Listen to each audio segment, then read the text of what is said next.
இன்றைக்கி நம்ம என்ன வீடியோ பார்க்க போகிறோம் அப்படின்னு பார்த்தீங்க அப்படின்னு சொன்னால், இப்போ வந்து நம்ம வந்து ஒரு லைனிங் வச்சு சாரியில் கட் பண்ண ஒரு ப்ளவுஸை வந்து தைக்கிறோம். அந்த சாரிலேருந்து கட் பண்ணுற ப்ளவுஸ் வந்து என்ன ஆகும்னா, ஷோல்டர் ஆண்டை, அப்புறம் வந்து ஸ்லீவ் ஜாயிண்டிங் பண்ணுற இடத்துல, ஃப்ரண்ட் பட்டி ஜாயின் பண்ணுற இடத்துல, இந்த மாதிரி இடங்கள்லாம் வந்து சீம் அலவன்ஸ் வந்து அந்த துணியிலேருந்து இழையாக வர்றதுனால நாளைக்கு அவங்களுக்கு வந்து அதுலேருந்து த்ரெட்டு வந்து பிரிஞ்சு வரும். அது வந்து ஒரு பெரிய கம்ப்ளைண்ட்டாக வந்து கஸ்டமர் வந்து நம்மக்கிட்ட வைப்பாங்க. அப்போது எல்லாமே ஒரு சில பேர் வந்து ஓவர்லாக் மிஷின் இருக்கும், ஒரு சில பேர்கிட்ட ஓவர்லாக் மிஷின் இருக்காது. அப்படி ஓவர்லாக் இல்லாத போது நாம் வந்து அந்த தைச்ச பீஸை வந்து உள்பக்கமாக மறைச்சி வச்சு எப்படி தைக்கிறது அப்படின்றத தான் நான் இந்த வீடியோவில் வந்து கிளியராக சொல்லியிருக்கேன். வீடியோவை வந்து ஸ்கிப் பண்ணாமல் நீங்கள் வீடியோ ஃபுல்லாக பார்த்தீங்கன்னா அதிலேருந்து நீங்கள் ஒரு விஷயத்தை கற்றுக்கணும் அப்படின்ற ஒரு ஐடியா இருந்தது அப்படின்னு சொன்னால் கண்டிப்பாக உங்களால் கற்றுக்க முடியும். இப்போ பார்த்தீங்க அப்படின்னா, இப்போ நான் ஸ்டிச் பண்ணுறது பேக்கில் வந்து நீங்கள் அடித்து திருப்பின பிறகு, அதாவது லைனிங்கையும் பேக்கையும் தையல் போட்டு திருப்பி முடித்த பிறகு அதை என்ன பண்ணோம், நம்ம மேலே வந்து படிமான தையல்னு ஒன்று போடுவோம். அதை போடாமல் ஃப்ரண்ட்டையும் அதே மாதிரி லைனிங் வச்சு அட்டாச் பண்ணிவிட்டு அதோடைய நெக்கை வந்து சைஸ் பண்ணி அர்க்காட் போட்டுட்டு அந்த ஃப்ரண்ட்டையும் பேக்கையும் நல்ல பக்கம் ரெண்டுத்தையும் ஒன்றா வச்சு அதுக்கப்புறம் ரெண்டுத்தையும் சேர்த்து ஜாயின் பண்ணி திருப்பிட்டு அதுக்கப்புறம் மேல் தையல் போட்டிங்க அப்படின்னு சொன்னால் அதாவது ஃப்ரண்ட்டும் பேக்கும் சேர்த்து ஷோல்டர் ஆண்டை வந்து அந்த சீம் அலவன்ஸ் தெரியாது. நம்ம தச்ச அந்த பிசுறு வந்து தெரியாமல் அது உள் பக்கமாக போயிடும்.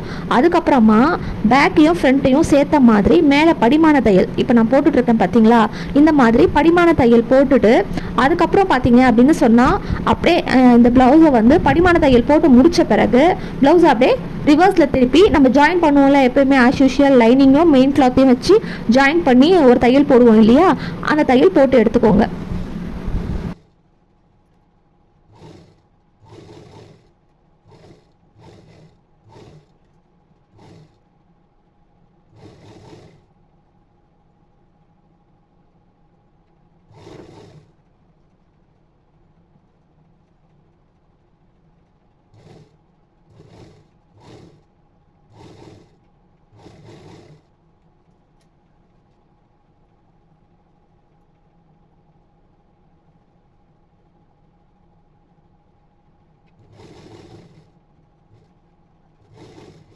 நீங்கள் பார்த்தீங்கனாலே தெரியும், நான் வந்து மேலே படிமான தையல் போட்டுட்டு ஃப்ரண்ட்டில் ஆரம்பித்து எந்த இடத்துலையுமே கைடை தூக்காமல் ஃப்ரண்ட்டில் இருந்து பேக்கில் போய் அகைன் இன்னொரு ஃப்ரண்ட்டுக்கு வர வரைக்குமே கரெக்டாக நீங்கள் லெவலாக போட்டுட்டு வந்தீங்க அப்படின்னு சொன்னால் ஃப்ரண்ட்டு பேக்கு ரெண்டுமே வந்து ஓவராலாக ஃபினிஷ் ஆகிடும்.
இப்போ பார்த்தீங்கன்னா அந்த எக்ஸ்ட்ரா துணி எல்லாத்தையும் கட் பண்ணி எடுத்துட்டேன். ஷோல்டரில் நம்ம ஜாயின் பண்ண பீசஸ் வந்து தெரியல. இந்த மாதிரி தான் ஷோல்டரை வந்து நம்ம ஃபினிஷ் பண்ணணும்.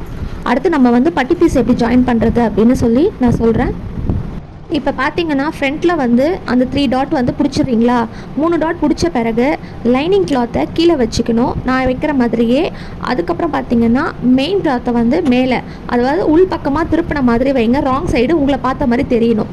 அதை வச்ச மாதிரி வச்சு கீழே லைனிங் கிளாத்து, சென்டராக மெயின் கிளாத்து, அதுக்கு மேலே பட்டி பீஸ், மெயின் கிளாத்தோடைய பட்டி பீஸ், இதை வச்சு நீங்கள் வந்து ஸ்டிச் பண்ணிவிட்டு அதுக்கப்புறம் ஒரு குட்டி குட்டியாக ஒரு 3 அர்க்காட் போட்டுக்கோங்க. கரெக்டாக அந்த பாயிண்ட் ஆண்ட ஒன்றும் இந்த சைடு ஒன்றும் போட்டுக்கோங்க.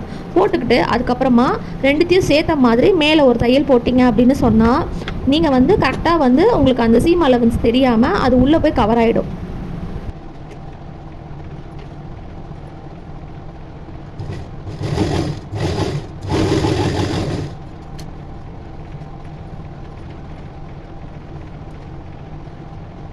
ஃப்ரண்ட்டில் வர்ற இந்த மாதிரி பட்டி பீஸ் வந்து எக்ஸ்ட்ரா பீசஸ் வந்தது அப்படின்னு சொன்னால் ஸ்ட்ரைட்டாக பார்த்த மாதிரி கட் பண்ணுங்கள். அந்த மாதிரி கட் பண்ணிங்க அப்படின்னு சொன்னால் தான் உங்களுக்கு வந்து செஸ்டாண்ட வந்து லூஸ் வராது. அட் சேம் டைம் வந்து ஷோல்டர் ஃபாலும் ஆகாது.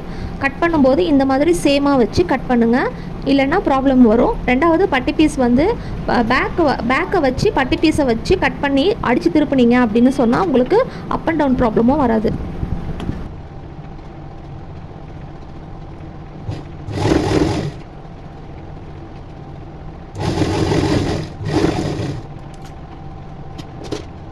இப்போ நம்ம வந்து பார்த்திங்கன்னா ஷோல்டரும் பார்த்தாச்சு, ஃப்ரண்ட் பட்டியும் எப்படி சீம் அலவன்ஸ் இல்லாமல் ஸ்டிச் பண்ணுறதுன்னு பார்த்தாச்சு. நெக்ஸ்ட்டு வந்து ஸ்லீவ் பார்த்திங்க அப்படின்னு சொன்னால் நான் ஒரு பக்கம் பார்த்திங்கன்னா இன்விசிபிளாக தைச்சிருக்கேன்.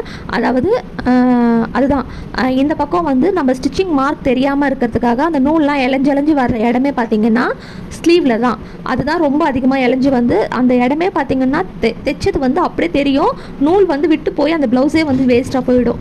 அப்போ வந்து ஓவர்லாக் இல்லாமல் நம்ம ஸ்டிச் பண்ணணும் அப்படின்னு சொன்னால் ஃபஸ்ட்டு நான் எப்போயுமே பார்த்திங்கன்னா சென்டர் பாயிண்ட்லேருந்து தான் ஸ்லீவ் அட்டாச் பண்ணுவேன். அதனால் ரெண்டுமே சேர்த்த மாதிரி, அதாவது லைனிங் கிளாத்தையும் மெயின் கிளாத்தையும் சேர்த்து வச்சு நீங்கள் தைக்காமல் ஃபஸ்ட்டு அடியில் வந்து லைனிங் கிளாத்தை இந்த மாதிரி வச்சு ஸ்டிச் பண்ணிவிடுங்க. அதுக்கப்புறம் திருப்பிட்டு மெயின் கிளாத்தை ராங் சைடு உங்களை பார்த்த மாதிரி அந்த நேச்சஸ் போட்ட இடத்துல சென்டர் வச்சு நீங்கள் வந்து ஒரே தையல் தான். ஏன்னா நீங்கள் லைனிங் கிளாத்லேயும் ஒரு தையல் போடுறீங்க, மெயின் கிளாத்லேயும் ஒரு தையல் போடுறீங்க. ஆக மொத்தத்தில் 2 தையல் வந்துடுது. அப்போ உங்களுக்கு ஸ்ட்ராங்காகவே இருக்கும். இந்த மாதிரி பண்ணிவிட்டு நீங்கள் அப்படியே 2த்தையும் சேர்த்து திருப்பினீங்க அப்படின்னு சொன்னால் அந்த ஸ்டிச்சஸ் மார்க் வந்து தெரியாது, அந்த சென்டர் மார்க்கு.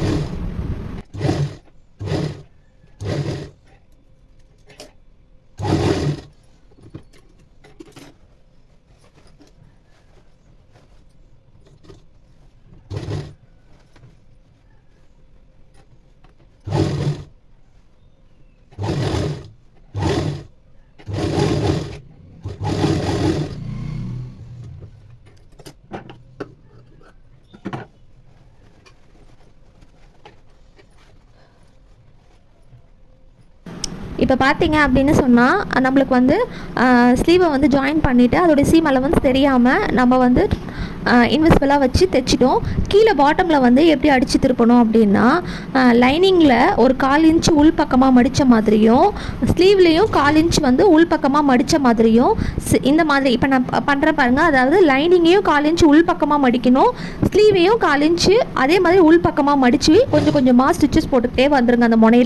அந்த முனையில் ஸ்டிச்சஸ் போட்டுக்கிட்டே வந்துட்டு தேவைன்னா இது முடித்த பிறகு இன்னொரு ஸ்டிச்சஸும் நம்ம தேவைன்னா போட்டுக்கலாம். உங்களுக்கு தேவைன்னா, எனக்கு தேவைப்படலை. ஏன்னா இதுக்கு மேலே வந்து நான் வந்து லேஸ் வச்சு நான் ஸ்டிச் பண்ண போகிறேன். அதனால் வந்து 1 ஸ்டிச்சஸே எனக்கு வந்து போதுமானது தான் இருக்கும்.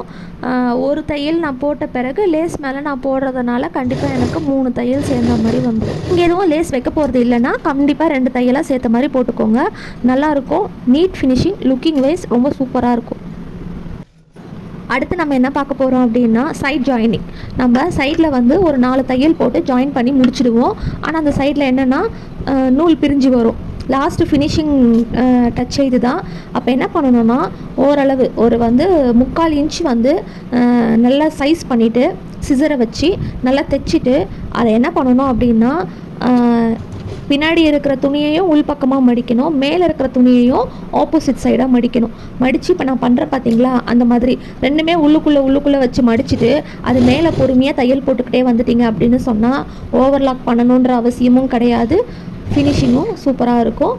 நீங்கள் இந்த மாதிரி ஓவர்லாக் இல்லை பட் நூல் வந்து அதாவது பிரிஞ்சு வருது, இதுக்கு வந்து இந்த மாதிரி இன்விசிபிளாக தைச்சி கொடுத்தோம் அப்படின்னு சொன்னால் அதுக்கேற்ற சார்ஜஸும் வாங்கிக்கோங்க. ஏன்னா இதை வந்து நீங்கள் வந்து டபுளாக தைக்கிறது இல்லாமல் ட்ரிபிளாக தைக்கிற மாதிரி. ஏன்னா ஒரு நூல் தெரியாமல் இருக்கிறதுக்கு என்னென்ன ஐடியா பண்ணி தைக்கணுமோ அது எல்லாத்தையும் நீங்கள் தைச்சிருக்கீங்க. ஸோ அதுக்கேற்ற சார்ஜஸ் போட்டு வாங்கிக்கோங்க. இதுதான் இந்த ப்ளவுஸோடைய ஃபைனல் லுக்கு. உங்களுக்கு இந்த வீடியோ பிடிச்சிருந்தது அப்படின்னு சொன்னால் கண்டிப்பாக சப்ஸ்கிரைப் பண்ணி வச்சுக்கோங்க. இந்த மாதிரியான குட்டி வீடியோஸ்லாம் வந்து குட்டி டிப்ஸோட நான் நிறைய என்னுடைய சேனலில் வந்து போட்டுட்ருக்கேன். சப்ஸ்கிரைப் பண்ணலை அப்படின்னு சொன்னால் இந்த மாதிரி வீடியோஸ் வந்து அகெயின் நீங்கள் பார்க்குறதுன்றது ரொம்ப கஷ்டமாக இருக்கும். அதனால் வீடியோவை சப்ஸ்கிரைப் பண்ணி வச்சுக்கோங்க, சப்போர்ட் பண்ணுங்கள். தேங்க்ஸ் ஃபார் வாட்சிங். அகெயின் உங்களுக்கு ஏதாவது டவுட் இருக்குது அப்படின்னா எனக்கு கண்டிப்பாக கமெண்ட் பண்ணுங்கள், நான் ரிப்ளை பண்ணுவேன். பை. சொல்ல மறந்துட்டேன். உங்களுக்கு என்ன மாதிரி வீடியோஸ் வேணும் அப்படின்றதையும் நீங்கள் கமெண்ட் பண்ணிங்கன்னா நான் அதுக்கான வீடியோஸையும் கண்டிப்பாக என்னுடைய சேனலில் வந்து போடுவேன். ஏன்னா நான் கற்றுக்கிட்ட நிறைய விஷயங்களை வந்து உங்ககிட்ட ஷேர் பண்ணி அதை நீங்களும் கற்றுக்கிறது அப்படின்ற போது ரொம்ப பெரிய சந்தோஷமான ஒரு விஷயம் தான்.